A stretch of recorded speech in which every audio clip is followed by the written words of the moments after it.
We're gonna talk a bunch of Another shit, edition Alexis. of ThursDIAZ. Thank you for joining us right now. I'm Beto Duran. It's a special edition, but first, as always, what do we got to do? We got to get Jeremiah Gallegos to open up the show.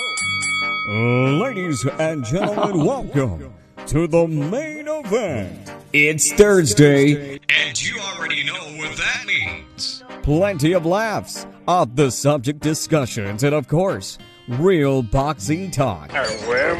So pop open a cold one or vino. Here's the real life Tres Amigos, sports TV broadcaster and reporter, Bethel Duran, your host. Yeah, baby, yeah! And co-host, legendary Golden Boy matchmaker, Roberto Diaz, and world champion trainer, Joel Diaz. Ladies and gentlemen, this is ThursDIAZ. Oh, it is ThursDIAZ, a special edition, and there it is on the screen right there in the middle. Fresh off a victory, a KO of Blair Cobbs. That's Alexis Rocha joining us right now. And then sorry for everybody moving things around, but life changed. My whole schedule got screwed up. I texted the coach about an hour ago. I texted Alexis, just being a smart Alex, saying, hey, what are you doing? And he said, I want to come on. And I like, here we go. So normally we don't have guests on here, coach, but I mean, after the show that Alexis put on, we had to bring him on, right? I appreciate you guys. Thank you guys. Yeah. Toño thinks he's a guest, Beto. You know, remember, Toño thinks he's a guest when you bring him in. But the real guest is Alexis today. There it is. Oh man, thank you guys. Thank you guys for having me. No, Alexis, we thank you. And I know Alexis is only gonna be on for a couple of minutes. He's got to go eat because after you get a victory, you better eat all the time. Right. I'm now. starving, but I haven't eaten anything. Yeah, but they've been having you on podcasts. You've been doing a bunch of shows right now, huh? Yeah, I mean it's good. It's good to get my name out there. As you should, as you should. And we Thank are you. live right now, Alexis, and so people are leaving comments, and you'll see them like right here, you know, Leti Ariole, so you'll see saludos and all that good stuff. Cutman C right here, Cesar Campos jumping in. Cutman C. Hey, he's dedicated. I'll tell you, we do this. We've been doing it for 2 years now since the pandemic started. The ThursDIAZ, and it's always Roberto or Joel. We never had a guest because I'm like, I don't want to show favoritism to the different fighters. And you know how that is. All of a sudden, Yeah, like, of course. oh, you had him on. You had him on. But let's Yeah, talk I know about how your it fight is. a couple weeks ago because they got everybody fired up at Galen Center, man. What was that like for you being able to be the main event and pull that off? I mean, first off, I just want to thank God. You know, thank God for everything He's done for me. I want to thank Golden Boy. I want to thank the Zone for elevating my fight up to the main event. You know, that's what fighters dream of. You know, being the main event, having all eyes on you. And man, I'm just so happy with the result. You know, I going in there, I knew what I had to do, break this guy down, and then eventually I knew the knockout would come, and it happened. Okay, now Alexis, that's a really good professional answer. I've taught you how to give those answers. Now, everything I've ever told you to say, don't do that on this show. Right? Yeah. Now, let me ask you this: how did you feel? Oh, I feel fucking good. Yeah. Hey, but real quick, I Well want to said. shout out my team. I want to shout Go out my ahead, team go because on, I know let me they're give you watching. Shout out Cutman C, but most importantly, my man Hector Lopez, who I've been with my whole entire career. I love the man to death. He will be the next great boxing trainer. Mark my words. Yeah, there you go. There He you go. deserves it, man. He deserves it. You know what? He's done a great job because just watching the fight. You know, I tell everybody. You tell me, Coach, you watch fights? I don't watch fights, honestly. I mean, we live boxing. You know, we're in the gym all day. Somebody asked me today, Coach, who do you think's gonna win? Charlo Castaño? I don't care. I never even Yeah. seen one fight from those guys. I've never seen No Charlo fight. way. I'm telling you. I swear to God, I've Oh, never seen Charlo oh, fight once. I've never seen Castaño fight once. So basically, I live boxing. I'm at the gym all day. If I watch a fight, it has to be like a big fight, you know? Or, yeah, yeah. for example, a fight like yours. And I'm gonna tell you Thank from the you. beginning, when they announced that card, I mean, I know you. I know you for a long time, and I know what kind of a Yeah. fighter you are. And I've You always see me been straight up with develop, you. so I am. Yeah, I saw you develop, and it was, to me, it was a very interesting fight. And honestly, when they put the card together, and I saw Virgil. I know Virgil's a great fighter. You know, Yeah. he trained with me for years, and I knew that Virgil Ortiz fighting this guy, whoever this guy was, I knew it wasn't going to be a fight. I knew um, Virgil was going to execute him in 2, 3 rounds, and it was over. To me, I was interested in watching your fight because Yeah. I give a lot of credit to Blair Cobbs. Blair Cobbs, he's a character. He's a great guy. Yeah. He's a great guy. He's a very professional guy, and he has a lot of balls. You know why? Because he gets in there. He never ducks anybody. When they said, "Hey, you fight Alexis Rocha," he says, "Let's do it." And he's like every fighter. He wants to hype it up, but he backs it up. He He went in does. the Yeah. ring and said, "You know what? Yeah, he's a good little fighter." But to me, that night was like, I mean, that's the only fight that I was gonna stay and watch. Even before we went to the arena, like some of the guys that were with me, "You're gonna stay, coach?" Hell yeah, I'm gonna stay to watch the main event because that's actually Bully fought that night and another kid that I took to the event. Yeah. But I was more interested to watch her fight because I knew it was gonna be the way it ended. I mean, it was Yeah. perfect the way it started and the way it ended. I mean, you followed your plan. You and your team had a great plan from the beginning. You followed it from beginning to end, and there's the results, man. I was happy to enjoy a great night of boxing, and that fight right there was great, man. Congratulations, Alexis. That's badass, Joel. Thank you so much, man. I really No, appreciate that. Really, I Yeah, really appreciate it. Thank you. yeah, and no, that's no, part no. of the And I reason. told you, man, real warriors show it in the ring, and everything comes with the territory, the work you put in. Definitely. You have a great team, Hector. I know Hector. He is he's the driver of the boat. He's the one that drives the boat, Oh, and he put up a great plan of attack. You followed it. It's a teamwork. You guys did a great job. Congratulations to definitely, you and your definitely. team. And like I said, big things are coming your way because you opened a big door after that night.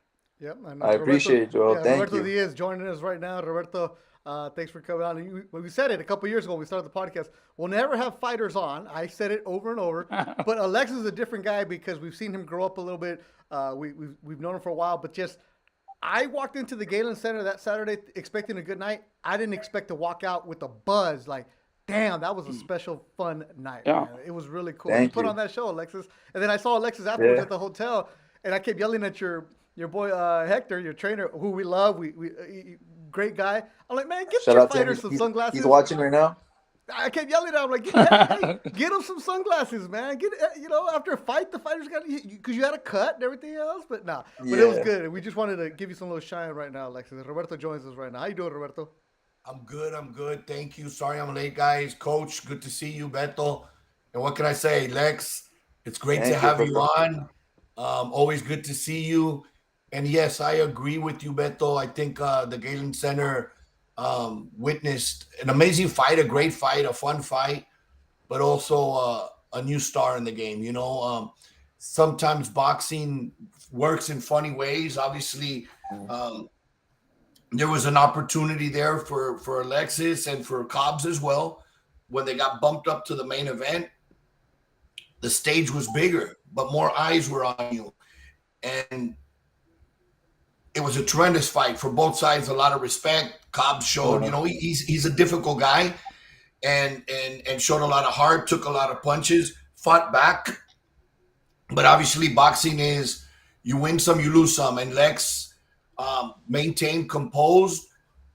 I overheard coach say, stuck to the plan, and there was moments in there that his corner was like, "Hey, pick it up, pick it up." He did so, and look, a great result. Again, I commend you. Tremendous result.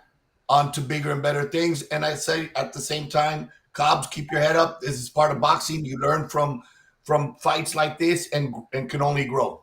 Yeah, and I'll say Exactly. this: I was in the corner because you guys saw me everywhere that night.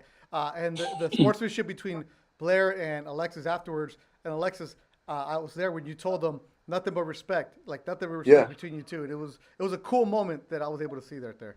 Yeah, I mean, boxing, yeah, you need that. You need the persona that Blair has. He goes in there, he talks his stuff, but he does go in to fight. Before the fight, I was telling everyone, this guy has balls. He has heart. He's been dropped. He's got up. He's knocked the guys down. Knocked the guys out, I should say. But I know he was trying to sell the fight. It is what it is. We had some trash talking back and forth, and after you go in there, you bleed with another man when he's trying to rip your head off. You gain respect for him. So I have nothing but respect for Blair. My job as a fighter is to go in there and win, obviously, but I also pray that my opponents, for myself and my opponents, get on that ring healthy and back to our families. Yep. And then, all right. So afterwards, Alexis, I know you got to go. You got to go to dinner, man.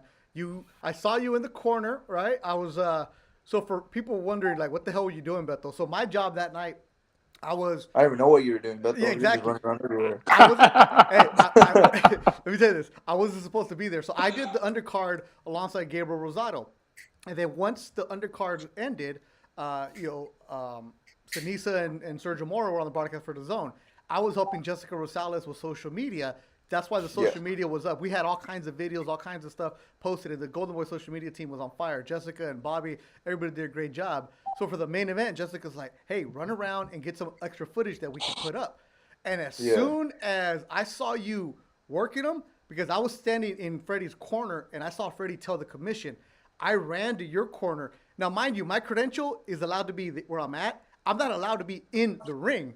But yeah, of course. I just ran up there. Like what are you gonna do? And this is remember. Right. So this is the reaction. I asked Alexis immediately.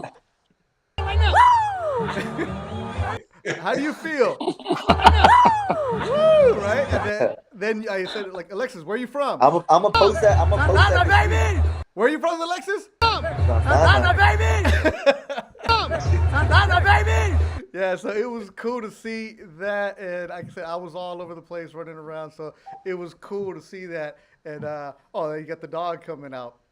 Look at that. Oh man, I want a Frenchie so bad, and you know what I was gonna name him too? I wanted to buy a Frenchie and name him Maximus, but I remember that's what you did your Frenchie. So now I want to buy a Frenchie and call him like Leonidas or something. Yeah, it was cool to see there. And like I said, Alexis, having known you your entire career from when your brother started and people tell me about you and just going to your gym and just knowing you. Heck, I've taken you to career days at your old high school. It was cool to see that. And it was good to see you in that corner and just the reaction from everybody there. And so, Alexis, when you saw this guy, what did you do? Who's that? Look at your face. Hey, because I feel happy for you, man. I really did feel happy. No, I appreciate it, Beto. Yeah, like you said, you've seen me grow up since my first professional fight, and you were the first person to really interview me. And just to see how far I've come and how you've always been there with me, man. It means a lot, definitely. Yeah, it was cool. I think I'm laughing so much because I think that's after you gave me the woo for Blair Cobbs. And I know that wasn't like going, but it was like, what? But it was funny to hear the. I know. I mean, that was my immediate reaction. What could I say? Yeah, and it did go viral. You were happy, man. You were enjoying your moment. That was great. Yeah, I was enjoying the moment. Yeah. One question. And thank you to my man right there, Robert Diaz, the best matchmaker in the world. Man, that's family right there. Appreciate you so much. Thank you. Likewise, brother. Likewise. You know it. And this is a message to all the fighters and fans. Look, sometimes in boxing, like I said, there is trips. There is some knockdowns where you feel, a lot. But it's not the end of the world. Look at Lex. I mean, he had a defeat a few years ago, and look where he's at today. He dusted himself off, learned from the mistakes, and there he is, back on top of the world, in the top, one of the top welterweights in the division. Question. Potential opponents for Alexis, Roberto. Ooh. Well, you know what? We talked about it before the fight. Obviously, the winner of Rocha and Cobbs could have, and if McKenson would have come out, and he did, that's a potential fight. And look, Alexis has made it known. Hector and I have talked, and he's made it known he was willing to fight Conor Benn when he was looking for a dance partner. One of the greatest things for me as a matchmaker to work with fighters and teams like Alexis and Hector and Ronnie is there hasn't been an opponent turned down. It's very easy and relieving to work with a team like that. Hey, what do you think of this opponent? Sure, we'll fight him. Hey, what do you think about? We might have to go to the UK to fight Conor Benn. No problem. Let's get the tickets. Let's go. That's very relieving, especially in a time like this when you hear, well, he's too tall, he's too big, he's too strong, he's too fast, he's southpaw, he's right. You know what? That's why it makes my job easier when I'm working with teams like Rocha. I appreciate that, Roberto. Yep. All right, Alexis, we know you got to go to dinner with your family because you haven't eaten all day. Final words for your Santana people watching. Go for it. So Hector Lopez, Patriots suck. No, No, Just for like real, that, guys. huh? Just want to say everyone from back home from Santa Ana and just anyone who really follows me, just thank you guys so much. It's still surreal to me that I have fans, and hearing you guys, anywhere I go at the Honda Center, Galen Center, it's so surreal to me that you guys, are always there supporting me, and it really means the world to me, honestly. Especially getting my hand raised and taking pictures. That's the moments I dream for. Thank you guys. You guys are the guys that make me feel like I'm a superhero or just a boxer. Because to me, I'm a regular person. Yeah, that's really You cool, work man. for it, man. You work for it. You work really hard to be where you're at. Take it, man. You Thank you, deserve it. Joe. Thank All right, you. all right, Lex, hang up, man, because I know you're hungry. Go get that steak. All Good right, night, guys. Well, I Lex. appreciate you guys See you so soon. much. See you next week. Yep. See you guys next week. I'm gonna Oh, be with Beto. Beto will be commenting with you, so please don't that's be so right. annoying. That's right. Next Yeah, week in Texas, the undercards, I will be on the play-by-play alongside Alexis Rocha, who just told me that he's gonna be my partner next week. All right, so yeah. and I'll tell the story that one day he always told me, he's like, one day I want Jim Lampley to call my fight. Well, you get to work with the Mexican Jim Lampley. So now what? Yes, the Mexican Jim Lampley. Would have happened either way, man. Thank There you it guys. is, man. There it Yeah. is. All right, Alexis, go eat, man. Thank you so much for making time for us. All right, guys. Have a good Cheers. night. Be Have a safe. good night, Alexis. You too, man. All What right, a good guys. kid, man. Yeah. Let's see. Just hang up.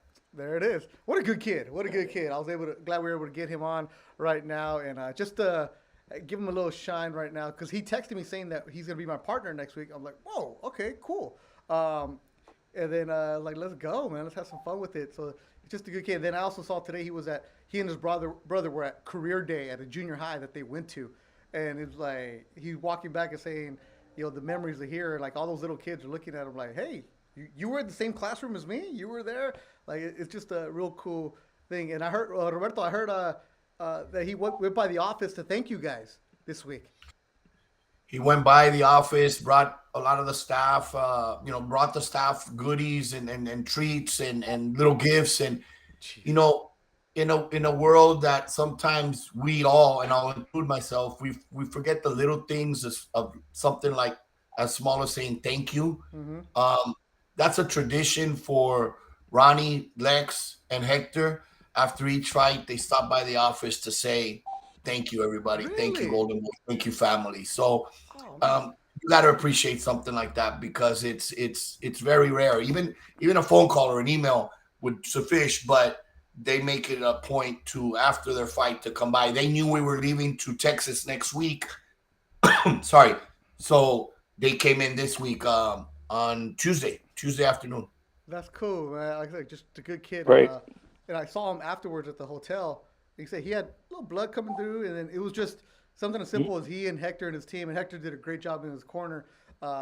His team just right there, just the core people having pizza and just hanging out at the hotel. And then Blair walked in, and Blair is who he is, but we know he's a showman. He puts on a show.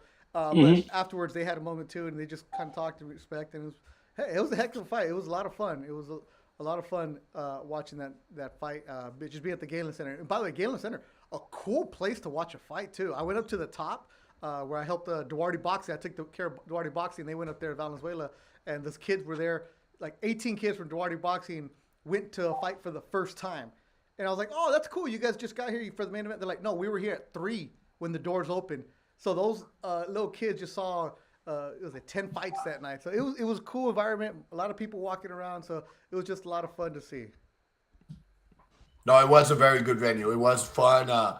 Obviously, it was a tough week with everything and the changes and the opponents and finding somebody from McKinson and not knowing what was going to happen. But when you have the final and the fans, more than anything, walk out happy from a very good fight, it makes it all worth it, because for the last few days leading up to it was very tough, not knowing if we were going to have a show or not. Yeah. And trying to find the opponent and having gone through 5 or 6. But at the end, the final product and how the fans left that night and that we had a fun fight made it very exciting. Yeah, it was. That's the thing. So that night was good. And Coach, you stuck around. You're right. You always leave. But this time you stuck around, had your family there. It was good. But I was very interested in watching this fight. I knew it was gonna play out the way it ended up. Yeah, you thought that. So yeah, you're right. You told me that. Yeah, Yeah, I that was told you. it. Now, Roberto, that week, I didn't talk to you because you were running around with your head cut off. Because I'm pretty sure you called every single booker in the country in the world to find somebody. How crazy was it for you? Forget the Virgil part, but just trying to find an opponent for McKinson, trying to make sure everything's going on. Because McKinson, I was impressed with just how nice a guy he and his team is. He's from a blue collar town on the port of England, and he had a newspaper guy following him. He had his own TV station following him around. Like they made a big deal about him. Just really good guy. But how crazy was that week for you? You know, it was there was a lot more pressure than normal. First of all, because I know what they go through, the sacrifices, the cut of weight, the expectation of stepping in the ring. They just want to fight. It's always difficult when you lose an opponent for whatever reason to come up and hurry up and find a replacement on short notice. A lot of people, sometimes I read the comments that, well, why didn't they call this guy? Why didn't they call that guy? It's not about why not calling. It's a lot of times you call, and the responses I was getting was, well, if you move it for 2 months, give me 8 to 10 weeks, I could be ready. Well, if I needed you in 2 months, I wouldn't be calling you right now. I'd be calling So again, the message is, guys, you guys got to be in the gym. You guys got to be ready because you never know when this opportunity is going to happen for whatever reason. And if you're ready, hey, it could change your life. You could go in there, not only get paid if you're in training and in shape, but you can come out with your hands raised on a fight like that. So it was tough, but I will tell you what made it easier was Team McKinson. Him and his team were accepting every challenge I brought in front of him. Hey, I got this guy. Hey, he's 6'4". He's not ideal, but we'll take him. That guy decided, no, you know what? It's last minute.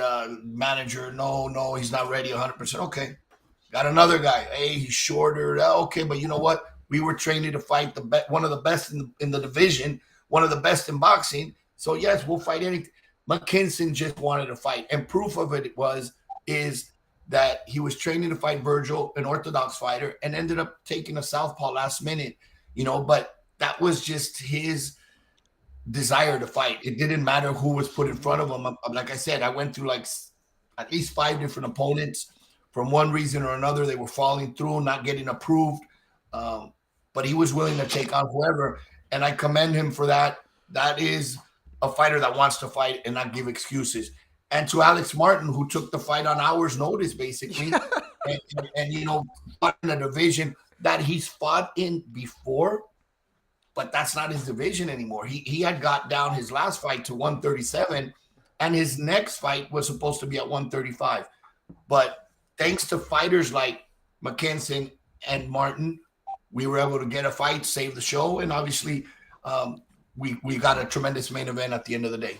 Yeah, Joel, usually I harass your guy, Razo, right? I all week long, I'll mess with him no matter what. And I'll even tell, I'll use Roberto's like, hey, Razo, a trabajar, let's go, ponle el amor de Dios, Razo. That week, I saw Razo, and I went the other way because I was like, pobrecito, man. Just. Oh, yeah, he was stressing. Yeah. Because I usually ask Roberto Razo questions about the undercards for my own notes, right? I'm like, oh, this guy, that week I saw, you know what? I'm just going to Google. I'm not asking because it was so many different factors of what's going on. And your Tugayo coach, he got things done. Oh yeah, he had to move, man, and that's the good thing that they're always ready to go. They know, and it's not their first rodeo. Roberto can tell you. I mean, they run into this kind of situations oftenly, and they already know how to move. They've been working there long enough to know and to have backups. They already know who to reach out to. I'll never forget, and I think I don't know if you were already working with him, Coach, but there was a fight, and it's funny because I'll never forget. JoJo weighed in against 2 different opponents, Beto. What? JoJo Diaz at Fantasy Springs weighed in against 2 different opponents. His original opponent and Titi Maldonado was the backup. And why he had 2 potential opponents was in California, you have to do 7 different tests. So the opponent came in and did the test, but one of the tests could take a few days to get back. I mean, you're hoping you get the results back right away the next day, but what if I don't get them back on Friday? And the fight was scheduled for Saturday, and the lab's not open to give you results back on Saturday. So I would have lost the opponent, and Jojo wouldn't have had an opponent. So what I did was I had a backup, Luis Titi Maldonado from Mexicali, who was already medical. Should the labs not come in for opponent A, you're going to fight opponent B. So he weighed in, did a face-off against each of them. Even the commission was like, what are we doing? Of course, I had it approved already by Andy Foster. But at the moment when we were doing pictures, I said, let me just do pictures with both fighters, because if I don't get the blood work by tomorrow morning, we're going to go with this guy. And if I do get it before the show, then we'll go with this guy. But I want to have pictures and graphics and everything on both. But why we did that? Because it was so important to make sure that Jojo fought. But more than anything, that day was named Jojo Diaz. But that's what you go through so that you don't lose out. Because, again, they're cutting weight. They're sacrificing, sometimes leaving home and being away from family and friends. And, you know, all the sacrifices. The last thing I can do is come back and say, hey, I'm sorry. That's the easiest thing. But the hardest thing is to come back and say, oh, hey, I'm sorry, you're not going to fight because I wasn't able to come up with somebody. So I will go through whatever we have to go through to make sure we get a replacement so they fight. Another one, I remember, Keandre Gibson. It was, let's say our weigh-ins are Friday. It was midnight Thursday night when I got an opponent for Keandre in Tijuana, and I said, do me a favor, go weigh the kid. And Diego Morales, shout out to Diego, he grabbed the scale at 12 midnight, went over to the guy's house, weighed him, and said, hey, he can make the weight. And I said, okay, send him over right now. He goes, no. He wants to leave. He wants to get some sleep. And he'll leave at 4 a.m. And sure enough, by the weigh-in time in the morning, Hector Velasquez from Tijuana, a veteran who's fought them all, including Manny Pacquiao, stepped into the ring and fought Keandre Gibson. So you go through, and sometimes the fans will say, wow, couldn't they get somebody better? They should have got somebody better. But you know what? When you got 24-hour notice, you don't have a lot to choose from or time to choose. Yeah. And what's more important, that the kid who's been cutting weight, training for 6-8 weeks, fight, or let me have a few more weeks and I'll get you somebody better. I mean, you know, they got to fight. Yeah, and like I tweeted the day before from the press conference where people like, oh, I want a refund. I'm hosting the press conference, like, I want a refund. I even said it. You know what? We've been locked up for 2 years. And you have a chance to go see some fights. Go for it. And it was a fun night. It was a fun night. And, it was. It was the kid, just to recap, that kid Dallas Kaliopu from Hawaii put on a good show. I like him a lot. Does not like to talk, does not like interviews. So the interview, I told them beforehand, I was like, Dallas, I'm asking you these questions. And the last question I'm asking you is, did you like interviews? And you tell me no and then run away, right? So we had that plan. So people were like, man, that kid ran away. But I'm like, no, it was planned just to give him some personality. Because he has a great personality. But when you put a camera on him, does not like it, right? So I like him. So it was good. Coach, you didn't have to beat up your boy, Miguel Gaona. He got a first-round stoppage. Because I was looking for you to leave after the first round if he didn't want it. So Miguel Gaona got his stoppage. No, I told him. I said, you know what? If you don't knock this guy out, I'm going to leave a water bottle in your corner and I'm going to leave. I mean, I'm giving you 2 rounds. I said, and if you're having problems with this guy and you come to the corner, I'm going to choke your ass. I'm going to grab you by the throat and I'm going to choke you right there. So, you know, he went in there and took care of business, you know. And, you know, talking about the same subject, Antonio at one point, he didn't fight. We went to Pachanga and on the medicals, for some reason, he needed blood work. Or he needed one thing on the blood work, hepatitis, whatever. So, day of the weigh-ins, he had to go do the blood work. And like Roberto said, the labs are closed, you know, on the weekend. And we waited the next day. The results never came in, so he didn't fight. You know, he prepared himself for a fight, and he didn't fight. Really? See, that's why. That's why Roberto, and that's why I love talking to you guys. There's always something new that I learn from this.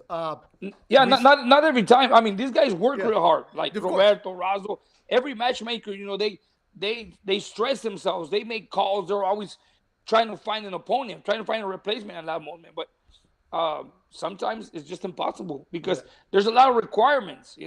I mean, they gotta have medicals, they have visas, travel, and the commission doesn't approve them, so it's really hard. They go through a lot. Remember when Perivan at 4 a.m. when he was gonna fight Beck? He was going to fight He was Beck. supposed to I'm fight in Beck. Medellin. I'm in Medellin for a wedding, and I get the call. Over there, it was like 6 a.m. Oh, but Ivan's not going to make weight. He passed out, this and that. And it's the day of the weigh-in, I think. No. Yeah, the day of the weigh-in. And I'm making calls left and right from over there. And honestly, at that point, the day of the weigh-in, I didn't think I'd find somebody. And we did. We found somebody. Luckily, I believe he was licensed and medical. We flew him in from Guadalajara. He shows up. He gets knocked out in the first round, which at that time, Beck was knocking everybody out in the first round. Mm-hmm. Yeah. And fans right away like, wow, that guy's weak. ¿De qué sirvió? Okay, I agree. The opponent wasn't the best opponent. And I didn't see a try in the opponent. But Beck fought. And that was the important thing after a long camp and preparing. It wasn't Beck's fault that Perivan couldn't make weight or passed out or struggled to make weight. So you do whatever you can to make sure that, these guys, after all the sacrifices and all the hard training, get to fight. Yeah, and speaking of Beck, this is what I saw with him after he got his stoppage. I'm in the corner. I'm coming out of where the locker rooms are at, and he walks up to me. He's really good. Yeah. He's a big dude, Coach. He felt good. Yeah, he felt good. He got the stoppage. Yeah, he was happy. Yeah, and he was tentative at first, but then he got that body shot, and I saw his opponent. Go ahead, Coach. It's mostly he matured. Let's put it this way: he matured. A fighter like Beck with so much potential, so much power, so much confidence. Sometimes you need something like what happened to him against Rosado to open his head and say, you know what, I gotta do things different. And like we told him, we've been working with him. Antonio been working him and being more patient. No need to rush. When you got 10 rounds, take your time.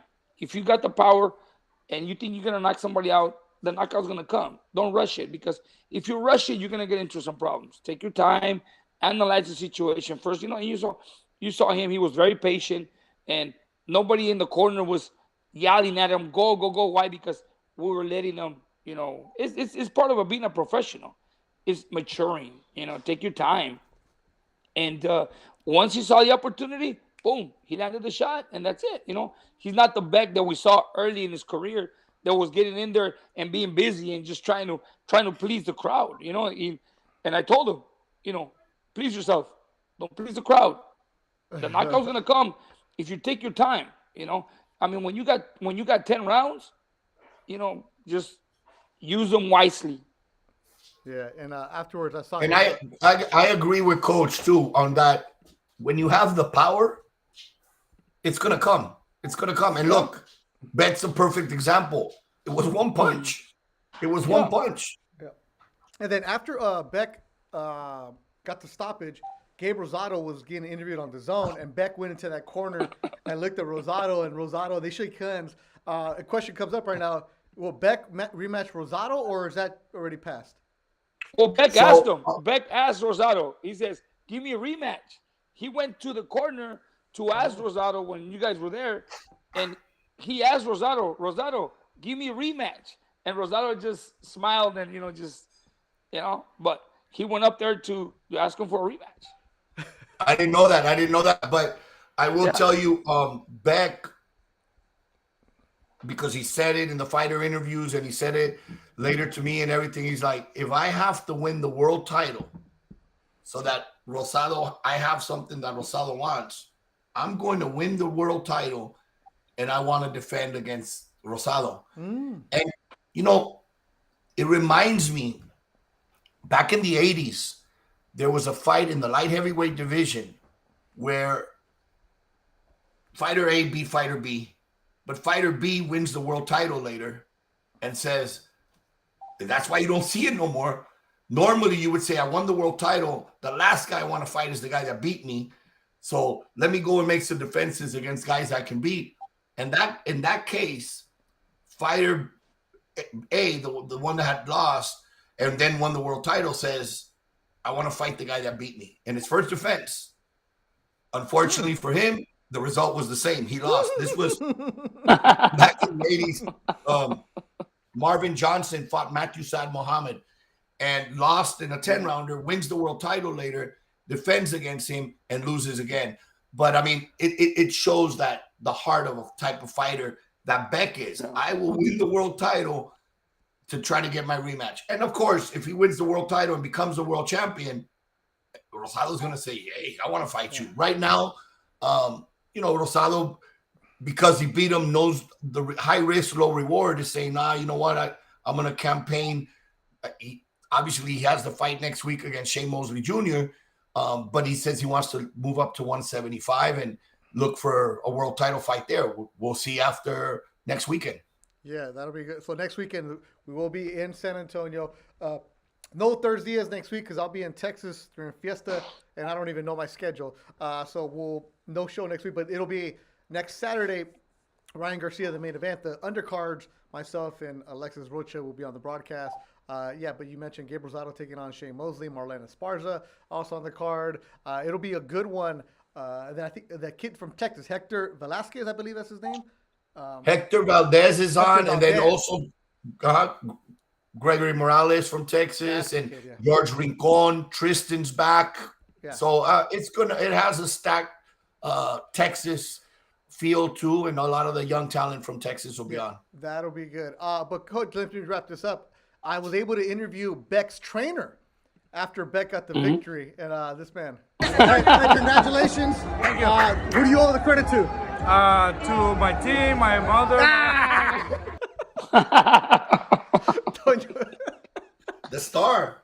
He's the star. But the star is not here. ThursDIAZ. The star of ThursDIAZ is not here, so we just wanted to get that. So it was funny, though, when I saw Toño walking by, because security was holding me. I couldn't leave because the fighters were coming out. So I just I pretended like I was Ellie Seckback and just started getting the phone and interviewing people. And Toño really went into interview mode. Like, instead of just saying, Beto, get out of here. You see, well, I want to think.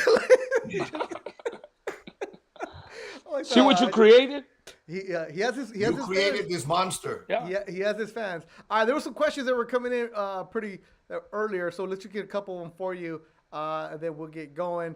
There was a question that, Roberto, I don't know how much you can answer this, but a lot of people, when Alexis was fighting or Blair was fighting, I saw it on social media.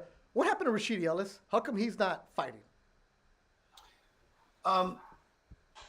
We wish Rashidi all the best. We've since a while back we decided to part ways, and again, we wish him all the very best in his career. Tremendous talent, very talented kid.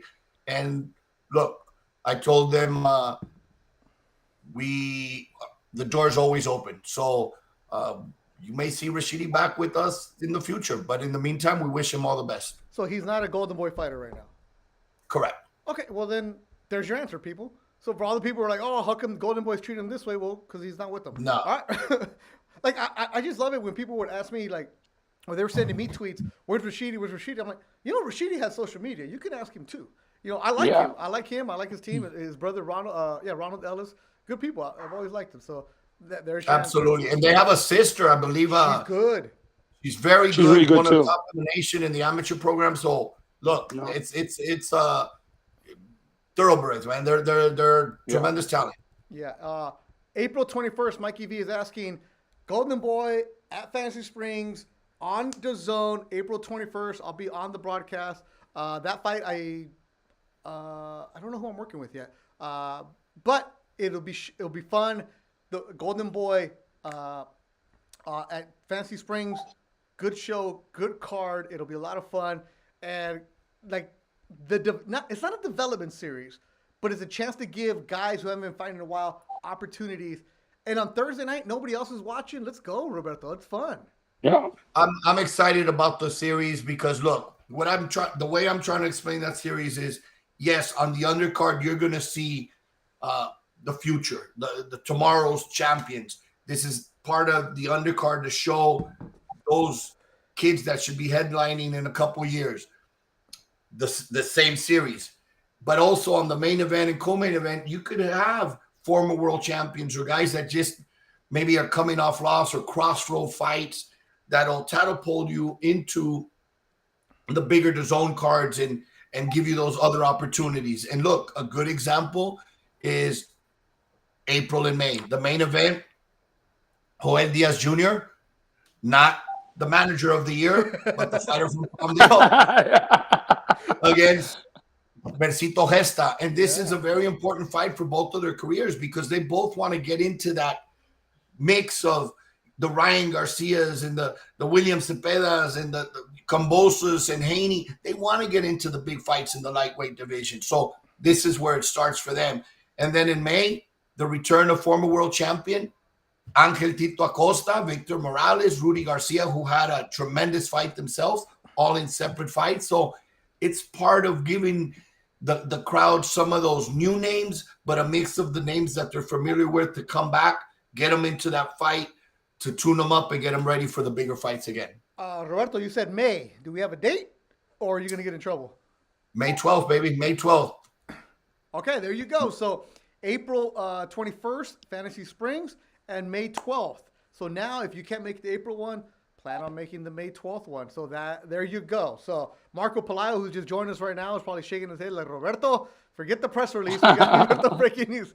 So there it is. All right, so put that down, May 12th.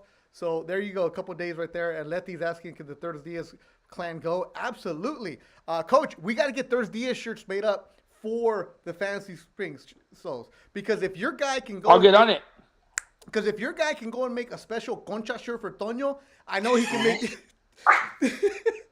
I know he can make 20 ThursDIAZ shirts. No, after Beck's fight, he made a special one.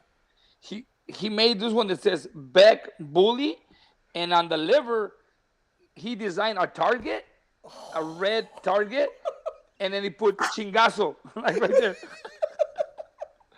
And that was, I mean, he comes to the gym and he goes, I made this for Beck. I think Antonio has them. He hasn't showed them, but I mean, it just says Beck Bully, and on the liver, right on the liver side, he has a red target, like 2 circles, and in the middle says chingazo. Yeah. Coach, once again, you know a lot of people get gente sin que hacer. Mikey V and his Photoshops, the Concha t-shirt guy, I mean, they're all professionals. They all have real jobs, but they just love throwing extra little things in it. We appreciate everybody that does. Yeah, they have a lot of time in their hands. they really do. Yeah, they do. I'm over here trying to figure out how I can go back to pay attention to my daughter right now, but she can wait.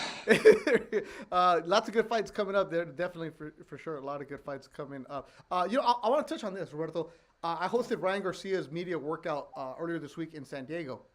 And great job by Luis Gonzalez and the Golden Boy staff putting it together.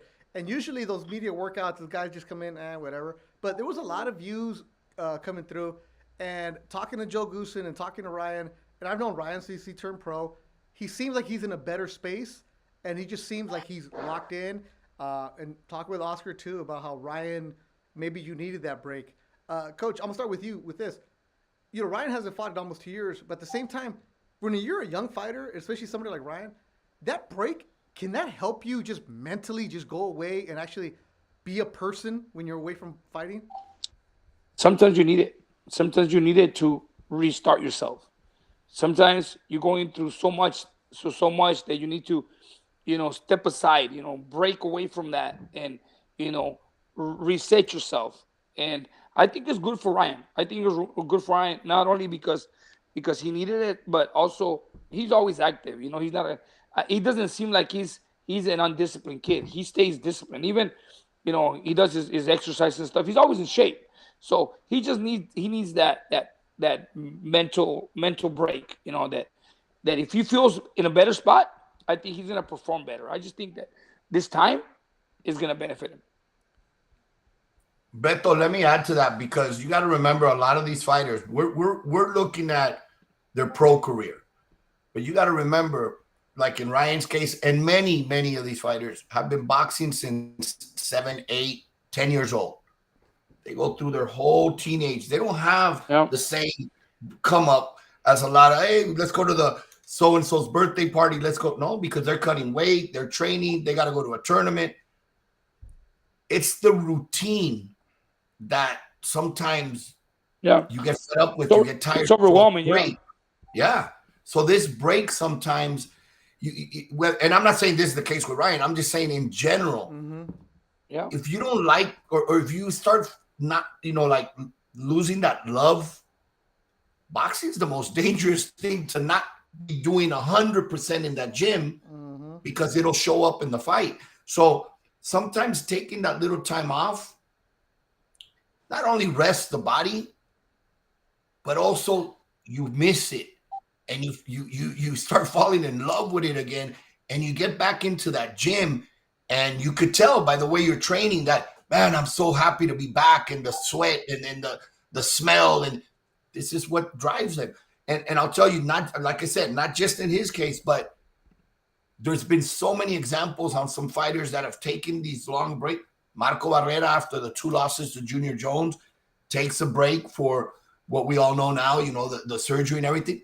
But if you look, when he came back refreshed, hungry, passionate to get back in the ring, he had a better second part of his career than he had the first part, even though he was undefeated in that first part. I'm saying prior to the Junior Jones losses. So sometimes that break, that rest, and that re-energize, I mean, look at us in a daily, whatever we do, or whatever jobs we do. Why does vacation exist? Because we need that 2 weeks off or whatever your vacation is to recharge batteries, de-stress, relax the mind, go enjoy yourself, and then come back with that passion to go work again. Yeah, I would say. And Roberto is right in that way, because it's happened to me many times. I mean, I've gone on vacation. I've been to Cabo San Lucas for 2 weeks, a week, and I go to Cancun, and when I'm there for 3 days, I'm okay, I'm away. But after the 3rd day, I want to get back to be in the gym. And I've had some parents, managers that have called me and says, hey, what do you think about this guy? He fought 4 times this year. He feels tired. He says he wants to take a break. Hey, let him go. Just give him a break. And some parents of amateur fighters that have been pushing their kids, and they're like, oh, well, you know what? My son wants to go play basketball. Let him. When pretty soon he's going to want to come back. Sure. All of a sudden, a month later, they come back and they're like, man, I needed this. I wanted to come back. I wanted to be here. I'm happy to be here in the gym. They need the break, and like Roberto said, me as a trainer, I step away from the gym and I'm happy because, the same routine over and over and over and over. But after a few days, I want to be back, and I'm desperate to be back in the gym. And that's how you feel. You need that break. It's the break of the everyday routine. Yeah, I was because during that media workout we had Henry Garcia, Ryan's dad and assistant trainer. And normally I don't like talking to parents of fighters because they're just gonna hype everything up. But it was pretty interesting hearing Henry talking about how. Because I even asked him, how did Ryan start? He's like, oh, he was 6, 7 years old and just working out, and we did it. And Ryan played baseball and moved on. And just hearing the way he was talking and how he said he had to take himself away from being the main trainer to find somebody else because he and Ryan were having clashes. And part of growing up and how he wanted to do things his own way. And he's like, I got to remember I'm a father first, not a trainer. It was really interesting to hear him talking and just hearing. It just felt, we've all had our thoughts about Ryan, and you interview him one day and it's one way, another day is another. And this time it was like, you know what? This kid feels different. So I'm really looking forward to see how he is next week when he's with Joe Goosen. 100%. I know he's ready to go and anxious. And like I said to him in the past, look, there's always going to be critics. That's part of boxing. Even Canelo has them, and he's the number 1 fighter, the face of boxing. But it's part of the game when you're up top. Yeah. When you're on the bottom, nobody talks about you. It's when you're on top that they talk about you. So as long as they're talking about you, it's all good. Yeah. All right. That means you're doing something. Ruben Gonzalez, a couple questions here, Roberto, before we wrap up. Any other opponents scheduled for Ryan after his likely win?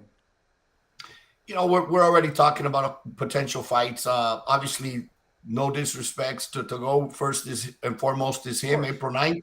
But following the fight, we'll sit down with him and his team like we normally do and shuffle around a few names, but there's some good names in the works. Yeah, Oscar. He wants to be fights, and I believe, obviously, April 9th, we'll see that he is ready for the big names. Yep. And Oscar said it. He's like, hey, we want Cambosos, we want Haney, he want to fight for a world title this year. This from EPL. When is El Nino fight? Who's El Nino? El Nino Ricardo Sandoval. Oh, absolutely. That kid. Oh, love yes, him. Absolutely. Love him. I'm in the works right now of a world title eliminator. I'm actually in talks with the opponent's team, so hopefully we can get this finalized and done, and he will be fighting a second world title eliminator, but this time for a title that, Nino comes out with the victory. He'll be moving on to fight for the world title before the end of the year. All right, love that kid. Sinisa, her update. Working on a world title unification and the date coming up soon. All right. From Jacob Torres, why didn't Ryan take the Cambosos fight? Was that even in talks? There was talks about it, but we were already in line and negotiated this fight. Okay. There it is. So, see, good question. See, when else are you going to be able to ask the matchmaker and people what's going on? Because everybody gets to have their own opinions of what's going on. But then, look, you actually get the answer. There it is. All right, so next week we'll be in San Antonio. Coach, you have nobody, right? No, not in San Antonio. All right, good. So next Thursday, you can relax. See, we're talking about days off and relaxing. Next Thursday, get yourself a conchita and you'll be all right. Actually, I was looking forward to it when Jojo came by. When Jojo came by and he was supposed to be on the card and he just says, hey, Coach, can I get some sparring? Yeah, sure. Hey, my house is your house. Came in and got some sparring. And then he goes, hey, Coach, can we work? Sure, let's do it. And we started working, and then, after a week, he started telling me the options that were out there, and he said, you know what, Coach, I'm just not gonna do this one. I'm gonna wait for the next one. I said, right. So, I was looking forward to be out there, but it didn't happen. Good luck to everybody. I know it's gonna be a great card. I'll be watching it. Thank you. Roberto, speaking of that, Jojo, what's he up to? So, yes, Jojo was scheduled on April 9th, but it was rushing it a little bit. It was like giving it 2 or 3 weeks to finalize towards the end and cut the weight and get ready and do the sparring. And we talked with him and his team, and we're going to wait for him to get his own date and get a main event spot and get into a good fight, but giving him the proper time to do a full cap. Okay, all right. This one right here, Jason Costa. Edwards doesn't want to give Sandoval his shot? Edwards is, he had what is called like a dual mandatory. He had one mandatory and then another one coming up. Obviously, he just won the last one, and we could force it. I want to go a different route. I want to bring the world title fight, should we win, to the U.S., to Fantasy Springs, where Ricardo has such a big following. And you know what? By that time, becomes a world champion, then we could look at a unification against Edwards. Man, I love that little kid, man. He's a good kid. I like him. Student. No days off. Shout out to him and to Coach Monchi's tremendous team. Good people. One more, Coach. Has the gym officially been inaugurated? Not yet. We still we're almost there. We need a couple little things that I need to take care of, and then we're gonna go from there. We're almost done. We're almost done. Our boy Mikey V. You know what, Mikey? You're only in charge of Photoshop. You're not a matchmaker. He says JoJo May 12th at Fancy Springs. A couple people have brought up that JoJo's fighting Mercito Gesta on April 21st. It's not Jojo Diaz Jr. It's Joel Diaz Jr., not manager of the year, but the fighter from Palm. Well, I've been getting a lot of calls. Hey, your son's fighting. No, it's not my son. Don't tell him. Because Joelito told me the place was going to be packed. Yeah. Because they think it's him. Well, people text me. They send me messages asking me, Coach, is your son fighting? I see Joel. No. I even have people say, hey, Joel Diaz Jr., is that like your son? No, he's a friend. You sure, Coach? Yeah, he's not my son. He's just a friend. That'll be good. Yeah, when they sent me the artwork for that fight, I thought they just put Jolito's name there as like a placeholder. Sometimes they'll just put names just to make it hold. No. I'm like, oh, okay, I wonder. Then even a couple weeks ago, I was like, I wonder who Mercito's going to finally fight. They're like, no, it really is. I'm like, oh, that kid's from Palmdale. He's good.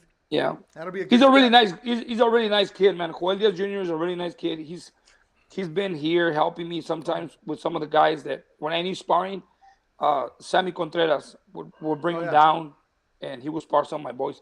Really nice kid, hardworking kid, and he has a lot of potential. He's gonna get in there and give the fans a great fight against Mercito. Yeah, that'll be fun. Roberto, I have this question. So somebody stopped me the other day and asked me, the tone wasn't good. And they asked me, how come Golden Boy doesn't sign any fighters anymore?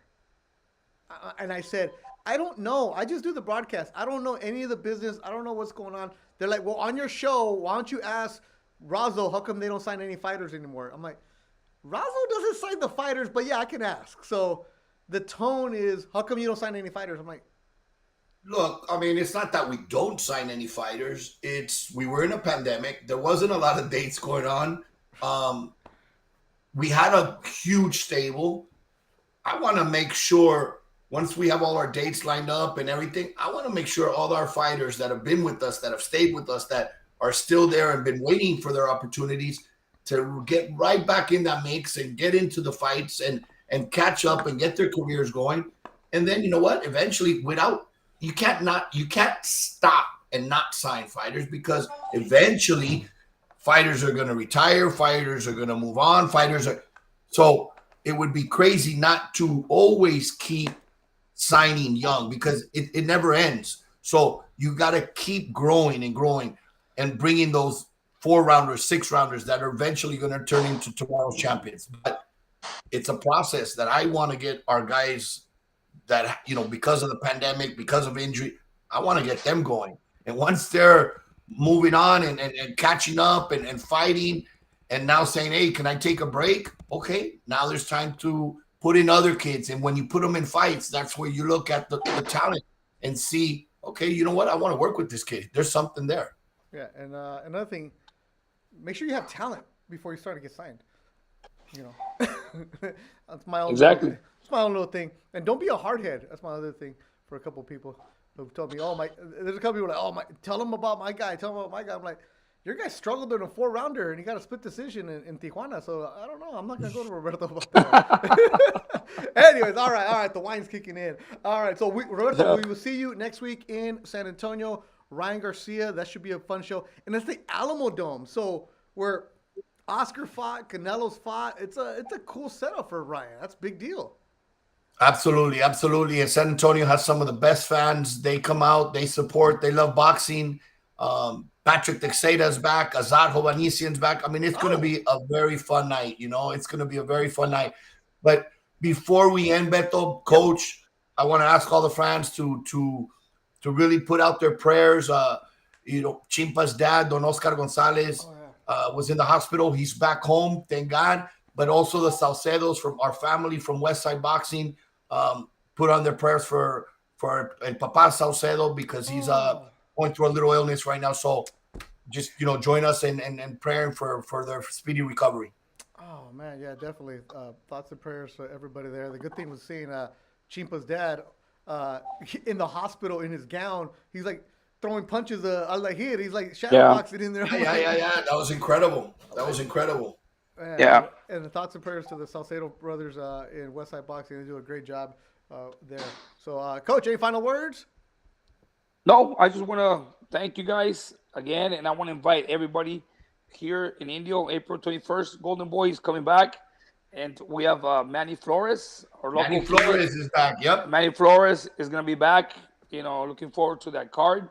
And, see you guys here. Come to the gym and visit us. Coach, can I get a pajarete the day after? Of course. And the day before if you want. No, I'm coming. The day before and the day after. It doesn't matter. Calmado, Coach. Hey, remember, I'm Latino light. I'm not that, but one thing at a time.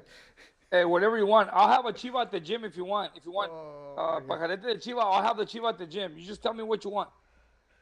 Oh, careful what you wish for. All right, everybody. Exactly. Thanks as always for watching. Roberto, thank you for joining us. Coach, thank you for joining us. And thanks to Alexis Rocha for coming on the show. As always, make sure you subscribe to the YouTube page. We'll see you. And follow the Golden Boy social media accounts and the YouTube. Bobby D and Jessica Rosales did a great job pushing out content for all the fighters. We'll talk to you guys soon. Adios, everybody. Have a good night.